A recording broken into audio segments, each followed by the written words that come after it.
Kasabay ng pagpasok ng convoy ni Ombudsman Jesus Crispin Remulla, sumugod ang iba't ibang grupo sa Office of the Ombudsman sa Quezon City.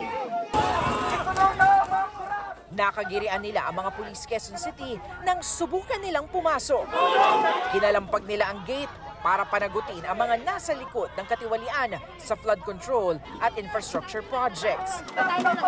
Inikisan din nila ang mga larawan ni na Pangulong Bongbong Marcos, Vice President Sara Duterte, Ombudsman Remulla at logo ng isang contractor na nasa likod umano ng flood control project sa Cebu.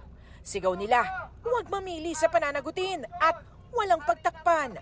At dapat ay isama si Marcos Jr. na iimbestigahan. Siya ang pumirma ng napakalaking pondo para sa flood control project.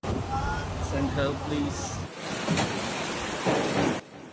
Kasunod ng mapaminsalang baha sa Visayas dulot ng Bagyong Tino, hiling nilang imbestigahan ng Ombudsman ang mahigit 400 flood control projects sa Cebu na nagkakahalaga ng halos 27 bilyong piso. Kailangan may managot dito sa Cebu flooding disaster. Ayon sa Office of the Ombudsman, nakikiramay sila sa mga nasalanta ng Bagyong Tino.